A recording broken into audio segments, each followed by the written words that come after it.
When the girl of his dreams gets kidnapped, Everyman Nate uses his inability to feel pain as an extra power to fight back and get her free.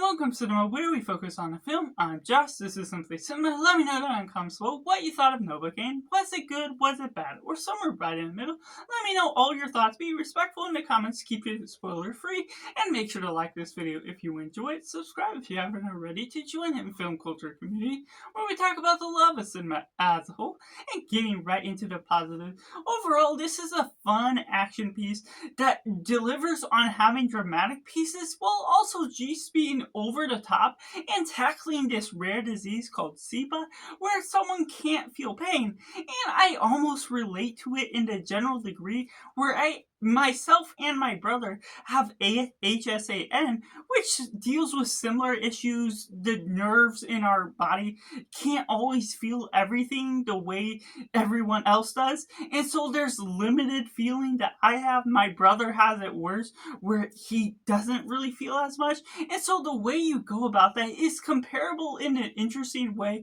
and being it represented on screen was a satisfying piece of media to enjoy and savor. It may be outlandish to the degree that they represent the SIBA and the action that is involved.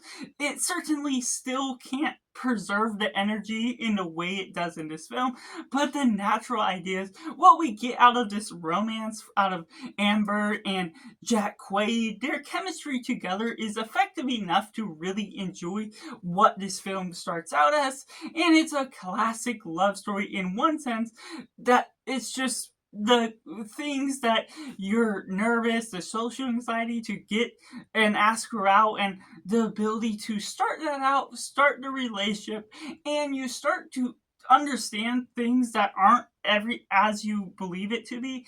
But the setup to this film is still solid. The nature, how it delivers on the story, the exposition, and how it goes on from there. The action is really well oriented within the film, and just the bad guy played by Ray Nicholson is just maniacal as ever. Just being able to enjoy that without being too wild in some extremes. And so the way you're just enjoying the action pieces, the ability to film this and direct it, the directors are familiar with this type of work that they've done in the past, and so I'm just generally vibing out with this film. It's a good popcorn film that you just sit back, don't think too much about the logic behind everything, but at the same time it still does sustain itself into the realm of believability. SIBA is a real sort of disease that is a genetic disorder, and so the idea behind that, even if it's taken to the fullest extreme, going a little outlandish with the action that is involved, does give and deliver on a satisfying piece with twists that happen about pretty early on in the film in a way that really changes things up. The way you think about his girlfriend, the way it revolves around their relationship as well, but it still goes about the satisfying factor of this girl and boy meet and fall in love, and the nature of what that all turns out in the end is just something that's extreme, but delivers on a good, satisfying piece. Which takes me into the mix elements, to which there could be a little bit more to what you're sustaining within the first act of the story. The exposition might be able to go a little bit quicker, and the third act can be a little bit too wild and extreme to the extent that it is pulling some things off.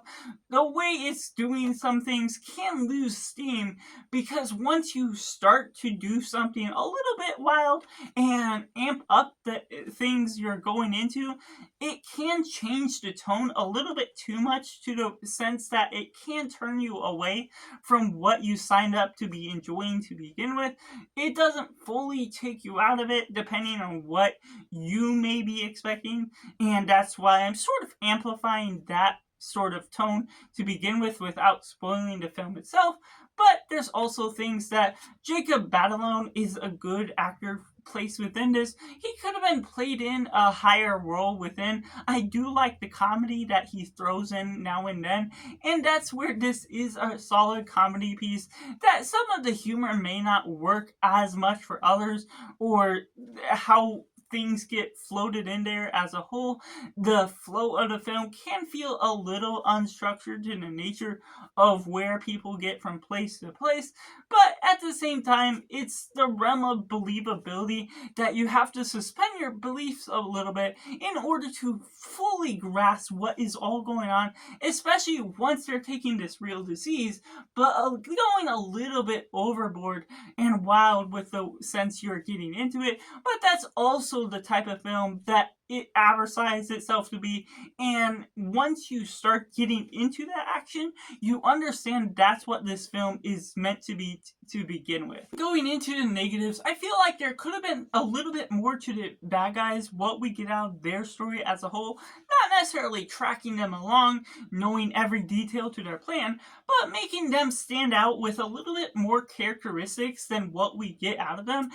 And we get a little bit of the henchman type of characters where they don't necessarily have a whole lot to promote to the main guy as a whole, the main bad guy. And while there are some things that involve the twist with the villains of this story, there's something that could flow a little bit better with maybe the twist happening a little bit further into the movies, because yes, it gets revealed at a time where the good guy, Jack Quaid's character, doesn't find out until more near the end. But that's sort of an imbalance of the storytelling narrative where the audience already gets revealed what actually is going on a little bit too early on, which didn't fully affect the viewing experience, but it felt like it still could have provided a little bit more of a surprise if it was closer toward the end, if we find out the same time as Jack Quaid's character, the ability to do something with that. And like I said at the end, there's something where it amps up the volume to a little bit too high and extreme, to the survivability, the outlandish disbelief that you have to suspend.